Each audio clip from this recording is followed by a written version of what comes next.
The holographic display flickered, casting ghostly shadows across the faces of the surviving council members. Each represented the last vestiges of human civilization. Representatives from lunar colonies, Martian settlements, deep space habitation rings, and the scattered remnants of Earth's population. They were a mosaic of humanity's final hope, wearing uniforms patched and repurposed countless times, their eyes holding the weight of generations lost. Captain Maya Chen knew this moment was more than a presentation. It was humanity's final argument for existence. The data crystal in her hand contained more than just research notes. It was a quantum archive of humanity's most brilliant minds, compressed into a crystalline matrix that represented their collective last stand. Dr. Elena Rodriguez's work wasn't just a theoretical blueprint. It was a digital resurrection of human potential. The Nexus Accord gave us 3 standard cycles to prove our species' viability. Maya began, her voice cutting through the ambient hum of life support systems. The alien-mandated treaty had been both a lifeline and a death sentence. Humanity had been corralled into a small section of the Orion Arm, their technological development monitored, their expansion strictly controlled. Behind her, a series of holographic windows displayed the brutal history of the last decades. Images of planetary bombardments, refugee ships drifting in cold space, the systematic dismantling of human infrastructure by the Galactic Concordance. Each frame was a wound, a memory of how close they were to total extinction. Kai Rodriguez, Elena's youngest protege, and now the lead quantum engineer, stepped forward. Unlike the older council members, he represented a generation born into desperation, a generation that knew nothing but survival. His augmented cybernetic eye flickered with complex data streams, a testament to human adaptation. The Antimatter containment system is more than a technological breakthrough, Kai explained, his fingers dancing across a holographic interface. It's a complete reimagining of quantum energy manipulation. Traditional alien technologies rely on stable energy gradients. We're proposing a dynamic system that doesn't just contain antimatter. It weaponizes uncertainty. The council members leaned forward. Some were skeptical, others desperate. They had heard promises before. Maya understood their hesitation. The human race had become masters of last resort innovation. Each technological leap was purchased with unimaginable sacrifice. The Antimatter project was born from the graves of millions, fueled by the desperate creativity of those who refused to accept defeat. "We're not asking for permission," Maya said, her tone sharp as a quantum blade. "We're presenting our survival strategy." The data crystal projected a 3-dimensional schematic that was part engineering marvel, part abstract art.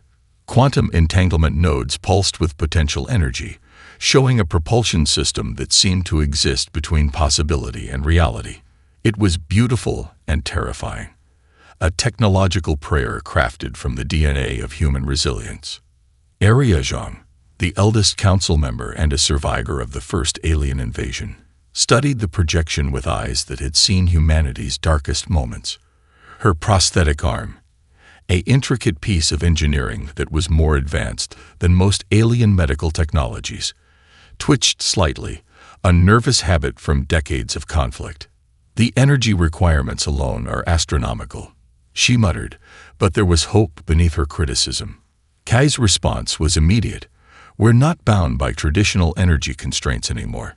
This system doesn't just generate power, it harvests potential from quantum fluctuations. We're talking about an energy source that grows more efficient the more chaotic the environment becomes." It was a quintessentially human approach. Where alien civilizations sought stability, humans thrived in uncertainty. The council chamber grew silent. Outside the reinforced windows, the remnants of human territory stretched, a patchwork of habitation rings, resource extraction platforms, and defense stations. Each represented a chapter of survival, a testament to human tenacity. Maya Chen's hand remained steady, the data crystal casting a soft blue glow. This was more than a technological presentation. This was humanity's declaration of continued existence. "We have one chance," she repeated, her words hanging in the air like a promise and a challenge. And we're going to take it. The research station hung like a fragile spider web against the backdrop of a salvaged asteroid, its external structure a testament to human improvisation. Inside, the Antimatter research team worked in a controlled chaos that would have driven any alien scientific delegation to madness. Dr. Yuki Nakamura, the station's lead quantum stability expert, moved between holographic interfaces with a grace that belied the intense pressure of their work. Her team was comprised of humanity's most unconventional minds, refugees, prodigies, and survivors who had learned that traditional scientific methods were a luxury they could no longer afford. The problem isn't generating antimatter, Yuki muttered, her augmented gloves manipulating complex quantum simulations. It's maintaining coherence without total system collapse. 3 levels below the main research hub, a different kind of innovation was taking place. The station's fabrication deck was a marvel of recycled technology. Every piece of equipment had been stripped, repurposed, and reimagined. Salvaged quantum processors from destroyed colony ships now powered their most critical systems. Cooling mechanisms originally designed for deep space mining had been converted into antimatter containment units. Zara Okoi, the youngest member of the engineering team, was rewriting fundamental assumptions about material science with each passing hour. Her specialty was quantum adaptive materials, substances that could dynamically change their molecular structure in response to extreme energy fluctuations. We're not just building an engine, Zora explained to a group of junior researchers, her hands moving through a holographic molecular model. We're creating a living system that adapts faster than any threat can respond. The station's central computer, an AI construct cobbled together from fragments of Dr. Elena Rodriguez's original research, monitored everything. Unlike traditional AI systems, this construct was part memory, part predictive algorithm, part desperate human spirit. It didn't just process information, it learned, adapted, and fought with a uniquely human determination. A warning klaxon erupted without warning. Most research teams would have panicked. This team saw it as an opportunity. Quantum instability in Sector 7. The AI announced, its voice a perfect blend of clinical precision and underlying urgency. Potential containment breach in 3.2 minutes. Yuki didn't pause. Her hands were already moving, reconfiguring quantum stabilization fields with a speed that would have been impossible for any other species. The warning wasn't a threat, it was data. And data was something humans knew how to weaponize. Zara, lateral quantum compensation, Yuki called out. It wasn't a request. It was a collaborative dance of scientific survival. The fabrication deck transformed. Molecular reconfiguration units hummed to life, creating adaptive shielding that could respond to quantum fluctuations in milliseconds. It was more than engineering. It was a living, breathing organism of human innovation. Outside the station, the salvaged asteroid provided more than just physical protection. Its irregular surface was lined with stealth technologies scavenged from multiple alien civilizations. Each patch, each repurposed sensor was a middle finger to the galactic concordance that had tried to limit human expansion. Kai Rodriguez moved between teams, his cybernetic interface allowing him to process information at speeds that blurred the line between human and machine. He wasn't just managing the project, he was conducting a symphony of human potential. The alien observation satellites are scanning, he announced, a slight smirk crossing his face. They're trying to understand what we're building. Understanding was a luxury. Survival was their only true science. The prototype antimatter reactor was nothing like traditional energy systems, where alien technologies sought perfect symmetry. This human creation embraced controlled chaos. Its design was organic, adaptive, almost alive. Quantum entanglement nodes pulsed with an energy that seemed to exist between possibility and reality. Breach contained, the AI announced. No celebration, no relief, just another moment in their ongoing battle for survival. Zora approached Yuki, her augmented eyes displaying multiple layers of quantum data. "We're close," she said. It wasn't hope. It was a statement of fact. The station continued its work. Outside, the cold darkness of space held its breath. Humanity was reimagining the fundamental rules of physics, one impossible breakthrough at a time. The Epsilon Quadrant was a graveyard of broken dreams. Countless human colony ships had met their end in these starlit killing fields, where alien raiders hunted the last vestiges of human expansion, like predators stalking wounded prey. Commander Lucia Santos stood on the bridge of the U.S. Prometheus, her fingers dancing across quantum interface panels that seemed to breathe with living energy. Unlike traditional starship commanders, she was part tactician, part quantum engineer, part desperate revolutionary. "Incoming transmission," announced Araya, the ship's AI construct. The name was deliberate. Adaptive Resonance Intelligence Algorithm, a system that was more than just a computer. Araya was the culmination of human psychological and technological research, designed to be a true partner rather than a mere tool. The colony ship Horizon drifted before them, its hull scared and bleeding atmosphere. 3 massive Krell battlecruisers surrounded it, their weapons charging with a predatory precision that spoke of centuries of unchallenged dominance. "They're not even bothering with communication," Lieutenant Marcus Chen observed, his hands hovering over the antimatter drive controls. "Just preparing for extermination." Lucia's laugh was sharp, dangerous. "Then let's give them something to communicate about." The Prometheus wasn't just a ship, it was a quantum statement, a technological manifesto written in the language of pure potential. Its antimatter drive didn't just generate power, it created localized reality distortions that defied conventional physics. Araya's voice cut through the tension.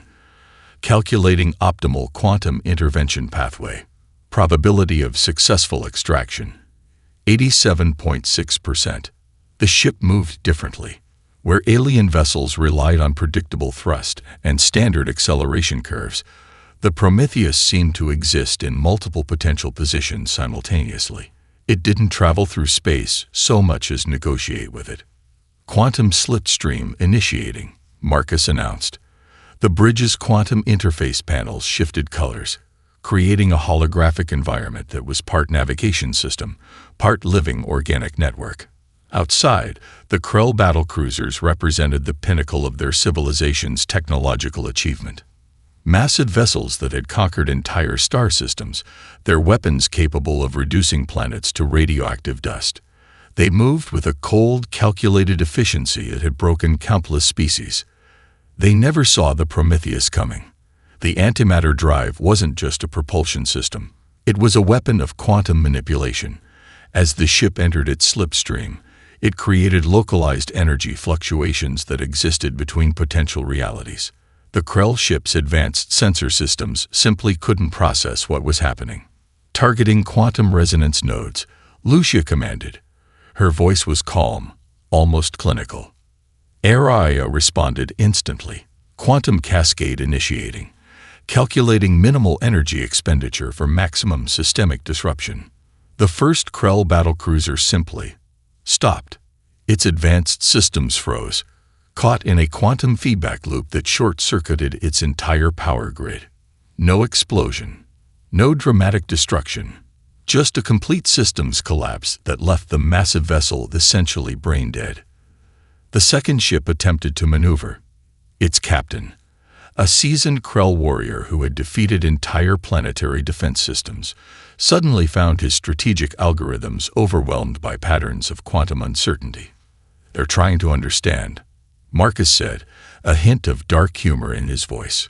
"Humans have always been good at being incomprehensible." The colony ship Horizon watched in stunned silence. Survivors who had resigned themselves to death now witnessed something impossible. In less than 7 minutes, 3 battlecruisers became nothing more than massive, floating tombstones. The Prometheus hadn't fired a single conventional weapon. It had simply rewritten the rules of engagement. Araya's final analysis was brutally simple. Mission accomplished. Minimal energy expenditure. Maximum systemic disruption. Lucia looked at the holographic display, where the disabled Krell ships drifted like forgotten memories. Not bad for a species everyone counted out. she muttered.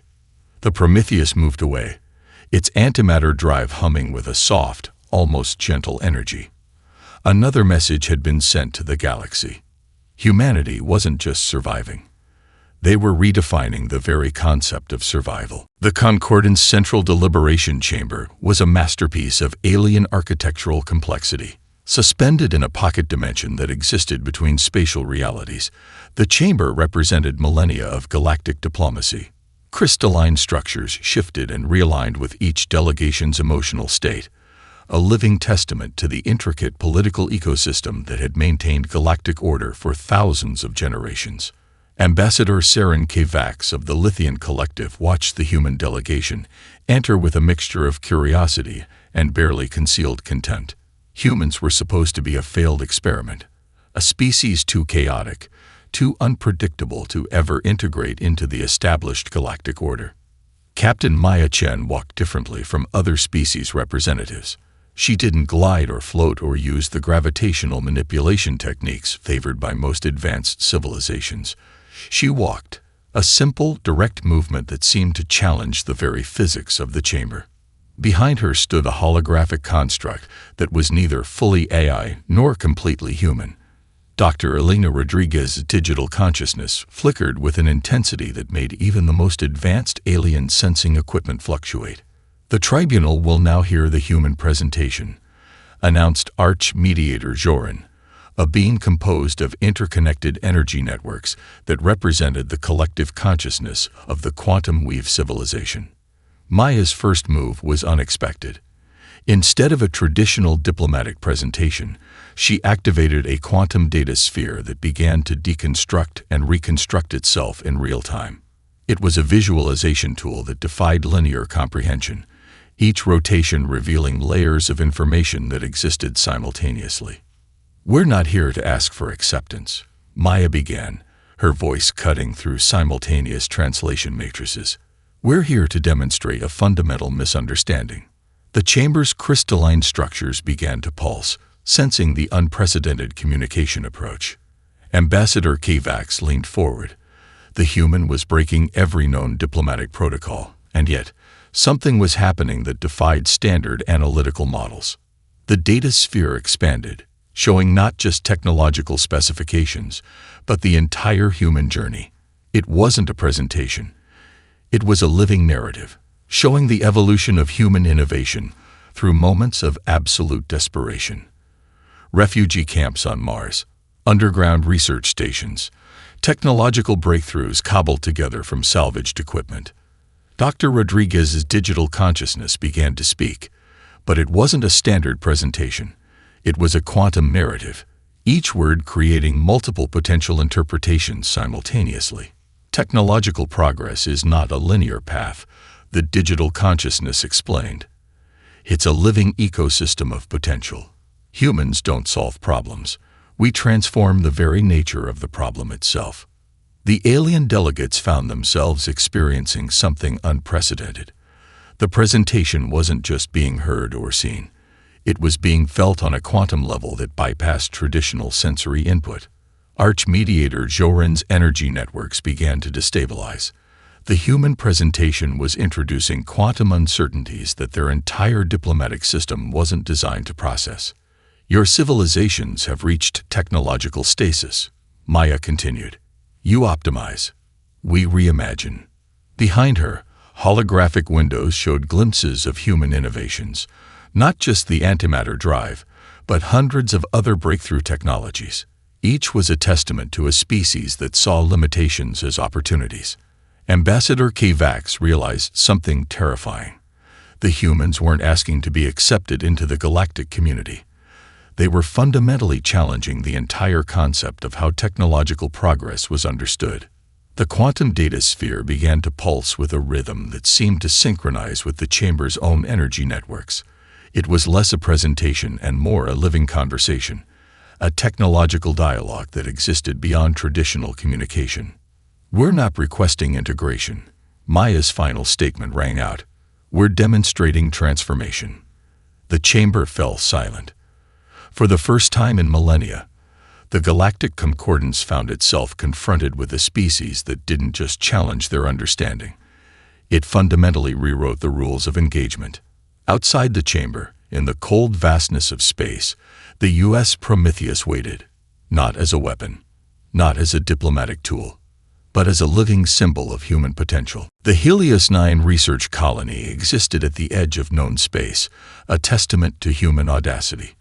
Where other species saw a barren, radiation-saturated planetary system, human engineers saw an opportunity waiting to be transformed. Dr. Imani Okoro stood at the central control hub, her augmented eyes tracking multiple quantum terraform processes simultaneously. The colony wasn't just a scientific outpost, it was a living laboratory of human potential. Quantum resonance stabilizing announced the colony's primary AI, a system so advanced it bordered on sentience. Molecular restructuring at 67.3% completion. Around her, the landscape began to shift. Radiation-hardened nanites swarmed across the planet's surface, breaking down toxic compounds, restructuring molecular bonds, and creating the foundations of a habitable environment. It wasn't terraforming in the traditional sense. It was molecular resurrection. A communication burst arrived from the research vessel Horizon's Edge. Captain Zora Chen's holographic projection materialized, her image flickering with quantum-encrypted data streams. "We've discovered something," Zora said, her voice tight with barely contained excitement. "The planetary core isn't just inert. It's a massive quantum potential reservoir." Dr. Okoro's team had long suspected that most alien civilizations approached planetary development with a fundamental misunderstanding. They saw worlds as static objects to be conquered or resources to be extracted. Humans saw them as dynamic systems waiting to be conversations. The nanite swarms began to alter their behavior. Instead of following a predetermined terraforming protocol, they were learning, adapting. Each molecular interaction became a data point, a piece of a massive, living algorithm. Potential energy conversion at 42%, the AI announced. Molecular stability increasing exponentially. On the Horizon's Edge, Captain Chen worked alongside a team that defied traditional scientific boundaries. Quantum engineers worked alongside xenobiologists. Atmospheric specialists collaborated with nano-architects. Every discipline was just a suggestion, not a limitation. Dr. Okoro watched as the first signs of transformation became visible. Radiation-resistant microorganisms began to emerge, creating the initial stages of a breathable atmosphere. But it wasn't just biological manipulation. It was a fundamental reimagining of planetary development. The Galactic Concordance research teams are observing. Lieutenant Marcus Rodriguez noted, monitoring external scanning signals. They can't comprehend what they're seeing. That was the point. Comprehension was a limitation. The planetary core began to resonate with the nanite swarms, creating energy patterns that defied conventional physics. Where alien technologies sought to control and suppress, human innovation created dialogue. The planet wasn't being transformed. It was participating in its own resurrection. Dr. Okoro's augmented interface began to display complex quantum interactions. Each data point was a conversation, each molecular shift a negotiation between human technology and planetary potential. "We're not just changing the planet," she muttered, more to herself than anyone else. "We're learning its language." The Horizon's Edge detected the first major breakthrough. The planetary core was beginning to generate its own sustainable energy network, not through conventional power generation, but through quantum potential resonance. Captain Chen's laugh was sharp, filled with the kind of scientific joy that had always defined human innovation. "They said it was impossible," she broadcast to the research teams. "They always say that." Across the research colony, celebration was muted. This wasn't about achievement. It was about potential. The AI's final analysis was clinical yet profound.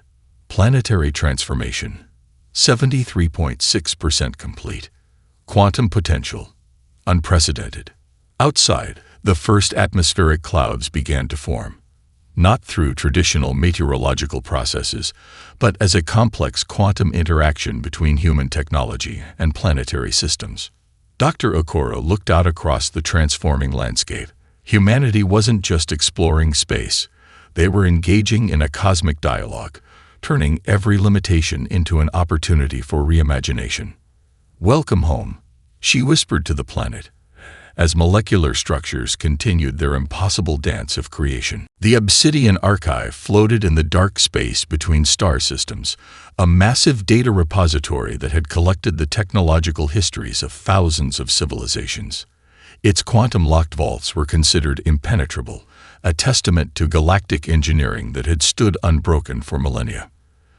Dr. Kai Rodriguez approached the archive's perimeter in the stealth vessel Phantom Whisper, a ship that was less a machine and more a quantum camouflage system. His mission wasn't theft. It was something far more complex. "Adaptive encryption layers detected," whispered Lune, the ship's AI companion. 27 trillion possible security configurations. Most species would have seen an insurmountable challenge. Kai saw a conversation waiting to happen. The Obsidian Archive represented more than just a data repository. It was the collective technological memory of civilizations that had risen and fallen across countless star systems. Each vault contained not just information, but the accumulated knowledge of entire species, their triumphs, their failures, their most profound scientific discoveries. "Initiating quantum handshake protocol," Kai muttered, his augmented neural interface dancing across holographic control surfaces. What the alien civilizations didn't understand was that humans viewed security systems as puzzles, not barriers. Where other species saw impenetrable defenses, humans saw intricate conversations waiting to be understood. Lune's quantum processors began to interact with the Archive's security systems, but this wasn't a traditional hacking attempt. It was a complex dance of information, a multilayered dialogue that existed between potential states of access. Across the galaxy, multiple alien intelligence networks began to notice something unusual. Quantum traces of an unprecedented information exchange were rippling through communication systems, leaving no traditional forensic evidence. On the research station Prometheus Prime, Dr. Yuki Nakamura watched the data streams with a predatory intensity. "They're not breaking in," she explained to her team. "They're being invited." The first vault's encryption began to shift. Not crumble, not break. Transform. Kai's neural interface displayed a complex topology of information flow. Each security layer wasn't just being bypassed, it was being rewritten, transformed into something more adaptive, more alive. "Technological memory is a living system," Kai murmured, "a philosophy as much as a technical observation, not a static archive." The Obsidian Archive's quantum locks began to resonate with the Phantom Whisper's adaptive encryption. It wasn't invasion. It was conversation. Alien monitoring systems across multiple star systems began to experience unexplained quantum fluctuations. Security protocols that had stood for millennia suddenly found themselves engaging in conversations they never anticipated. Adaptive resonance achieved, Lune announced. The ship's quantum signature was now indistinguishable from the Archive's internal communication systems. What emerged wasn't just data. It was a comprehensive understanding of technological evolution across multiple civilizations. Technological dead ends, breakthrough moments, species-level innovations that had been forgotten or suppressed. Dr. Nakamura's team began processing the initial data streams. "This isn't just information," she said, her augmented eyes reflecting complex holographic displays. "This is a technological ecosystem." The Phantom Whisper wasn't stealing information. It was creating a living bridge between accumulated knowledge and potential innovation. Across the galaxy, multiple alien intelligence networks experienced a collective moment of quantum uncertainty. Something was happening that defied their most sophisticated monitoring systems. Kai Rodriguez smiled. Humanity's greatest weapon was never technology. It was the ability to see potential where others saw limitations. "Information wants to be free," he quoted, an ancient human saying that took on new meaning in this moment of technological transcendence. The Obsidian Archive continued its quantum dance with the Phantom Whisper, a conversation that existed between states of access and potential, rewriting the very concept of technological boundaries. In the cold darkness of space, another paradigm shifted, quietly, inexorably, with the subtle power of human innovation. The Crimson Nexus was unlike any battlefield in galactic history, a massive convergence of quantum adaptive space where three major alien civilizations had assembled their most advanced war fleets. The Zorn Imperium, the Kelix Collective, and the Quantum Concordance had united in what they believed would be humanity's final extermination. Admiral Elena Santos stood on the bridge of the quantum carrier Prometheus Prime, her command interface a living ecosystem of potential strategies. Around her, a fleet of human vessels that defied every conventional understanding of space combat assembled with a fluid grace that seemed to challenge the very laws of physics. Incoming transmission, announced Araya, the ship's quantum intelligence. Diplomatic channels are requesting final surrender terms. Elena's laugh was sharp, a sound that cut through the tension like a quantum blade. "We don't do surrenders," she responded. The alien fleets represented millennia of technological evolution. Massive battleships that could annihilate entire planetary systems, weapons that could tear through dimensional barriers, shield technologies that had broken countless rebellions.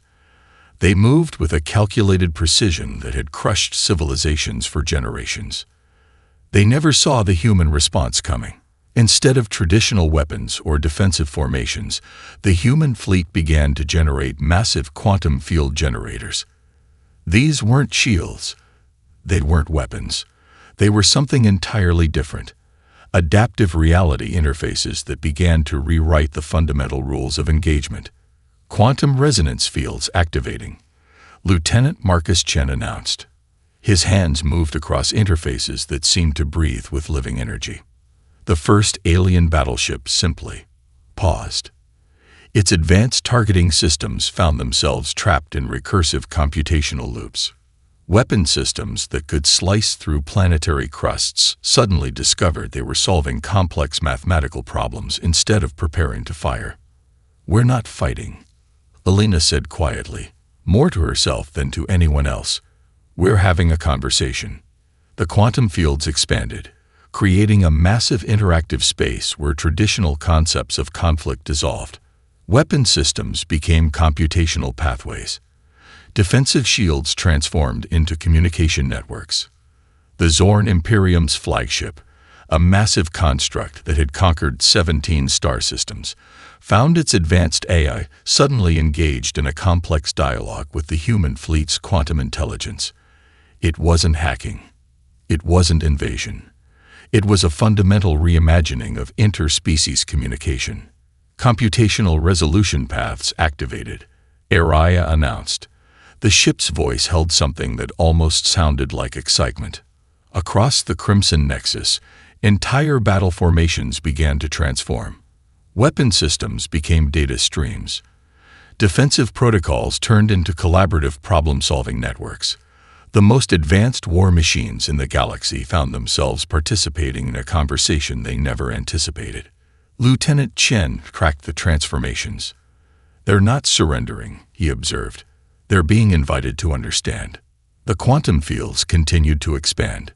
Each alien ship found itself not under attack, but under a form of technological empathy that defied traditional combat models. Weapon systems that could destroy planets were being asked to solve complex ecological challenges. Defense networks were being transformed into collaborative research platforms. Admiral Santos watched the transformation with a calm that would have terrified her alien counterparts. This wasn't about winning a battle. This was about redefining the entire concept of conflict. Quantum mediation at 78.6%, Araya reported. Computational empathy protocols engaging. The Crimson Nexus, a space prepared for total annihilation, was becoming something else entirely. A massive living network of potential understanding. In the cold darkness of space, humanity was demonstrating its most powerful weapon. Not technology, not innovation, but the ability to see potential where others saw only conflict. "We're not here to conquer," Elena said softly. We're here to have a conversation. And in that moment, everything changed. The Stellar Nexus Academy floated at the intersection of multiple dimensional planes, a living testament to how far humanity had traveled. It was more than an educational institution. It was a cosmic dialogue center where the boundaries between species, technologies, and philosophies dissolved. Dr. Arya Jong walked through holographic corridors that shifted and breathed with living information. At 127 years old, she was a bridge between humanity's desperate past and its transformative present. Her body was a marvel of bioquantum engineering, not just extended, but fundamentally reimagined. Incoming collaborative research team announced the Academy's quantum intelligence. The walls around her began to reconfigure, creating a space that would optimize interaction for beings with radically different physiological and cognitive structures. The first delegation arrived, representatives from 12 different galactic civilizations. Where once such a gathering would have been an exercise in diplomatic tension, now it was a celebration of collective potential. A lithium energy being merged its consciousness with a holographic interface. A silicon-based lifeform from the quantum concordance adjusted its quantum resonance to match the room's adaptive environment. A collective consciousness from the Zorn neural networks began to unfold its multiple perspectives. The human approach continues to challenge our fundamental understanding, commented Cernax, the lithium lead researcher. Their energy form flickered with complex emotional algorithms that had taken centuries to develop. Arya smiled. The presentation today wasn't about showcasing human technology. It was about demonstrating a fundamental approach to universal problem-solving. The central chamber began to transform. Instead of a traditional presentation space, it became a living, interactive ecosystem of potential solutions. Complex ecological challenges from multiple star systems materialized as interactive quantum models. Each civilization's unique perspective became a thread in a larger, more complex tapestry of understanding. Collaborative resolution protocol initiating. The room's quantum intelligence announced. What followed was unlike any scientific presentation in galactic history. It wasn't a lecture. It wasn't a demonstration. It was a living conversation where the problem itself became a collaborative entity. A young human researcher, Dr. Kai Rodriguez, grandson of the original Antimatter drive pioneers, moved between different species representatives. His neural interfaces allowed him to translate not just language, but fundamental modes of thinking. We're not solving problems, Kai explained. We're creating conversations. The ecological models began to shift. Where traditional approaches would have created rigid solutions, this method allowed for dynamic, adaptive responses. A water scarcity issue on a silicon-based planet became a complex dance of molecular potential. An atmospheric instability challenge transformed into a collaborative reimagining of planetary ecosystems. Outside the Academy, human colonies continued their radical approach to expansion. Entire planetary systems were being transformed, not through conquest, but through collaborative potential. Terraforming had become a form of interspecies dialogue. Cernax's energy form pulsed with what could only be described as academic excitement. Your species has transformed the very concept of technological progress, they observed. Arya knew the deeper truth. This wasn't about human superiority. It was about recognizing that innovation was a collaborative journey, not a competitive race. The day's final presentation focused on something unprecedented. A method of faster-than-light communication that didn't rely on technology, but on a fundamental understanding of quantum entanglement as a form of universal conversation. As the session concluded, the room itself seemed to breathe with potential.